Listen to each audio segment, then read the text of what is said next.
Hello, this is Chetan Narula reporting for Cricket World, and I am at the final pit stop of this 6-week long tour, and it is Colombo.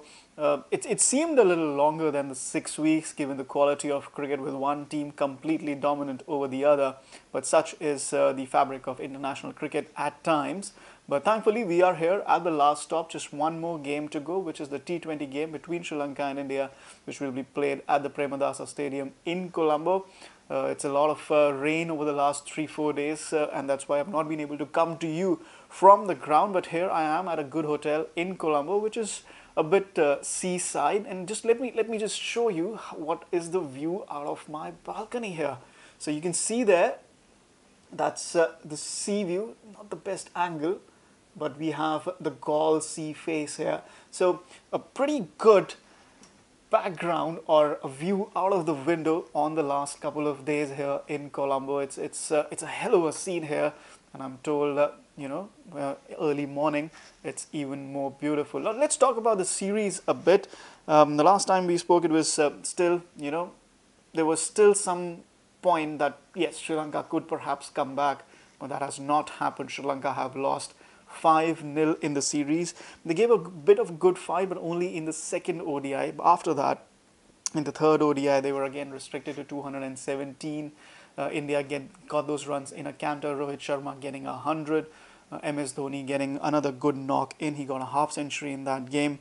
Then in the fourth ODI, India just steamrolled Sri Lanka once again. They batted first. They got 375 on board, made a host of changes. Manish Pandey coming in ahead of Kedar Jadhav, Virat Kohli and Rohit Sharma both scoring hundreds, and a bit of a collapse in the middle, but India recovered and got 375. And once that score was on the board, Sri Lanka were never in the game really.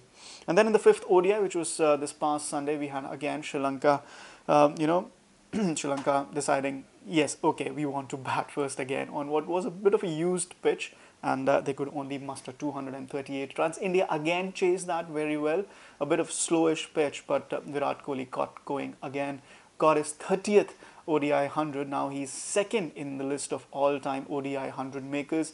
He's joint second with Ricky Ponting, who also has 30 hundreds. But there's only one man ahead of him now, Sachin Tendulkar, with 49 ODI hundreds. So still a long difference between Sachin and Virat, but the pace with which he's scoring these runs so quickly, you can bet that in the next 4 or 5 years he will be close to Sachin, if not cross him, because you never know how form progresses and all. But so far, Virat Kohli has shown that he is bulletproof in terms of form in ODI cricket. So 30 hundreds there for Virat Kohli. MS Dhoni also got his 100th stumping, which is the maximum for a wicketkeeper in ODI cricket. He beat Kumar Sangakkara, who had 99 stumpings in his ODI career. So few records there broken by India.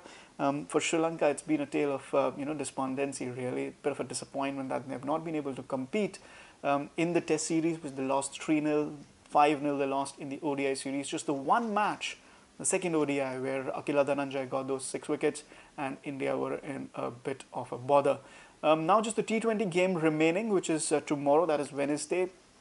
You can say, okay, maybe Sri Lanka would want to challenge this time around. The gap between the two sides would be perhaps a bit reduced because of the format, 20 overs.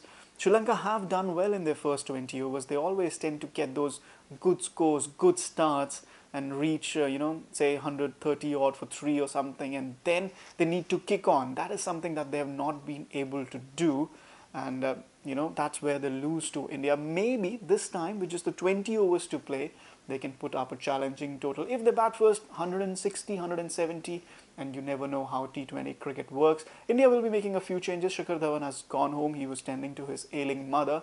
Ajinkya Rahane opened the innings in the fifth ODI, but I'm not sure if he will be playing in the T20 game. Rohit Sharma is back in the side, so he'll probably be opening, and KL Rahul and Manish Pandey will bring up the middle order. Hardik Pandya was rested in the fifth ODI, and he will be back playing the T20 match for India as well.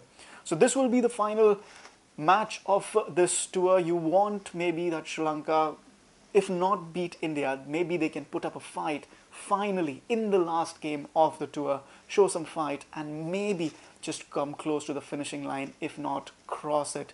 because what this tour has lacked is we've seen how far behind Sri Lanka are India. We've seen the transition is a very, very tough phase for them currently, but they need to show that fight. And if there is one format where they can actually match India, it's probably T20 cricket. So hoping for a good match, hoping for a good last match here on this tour. And let me just show you that view from my window once more. You can just see the Indian Ocean just outside there, around the Gol Sea face in Colombo. If you ever do visit this city, this is one of the most beautiful spots in Colombo. So this is Chetan Narula signing off from Sri Lanka for Cricket World.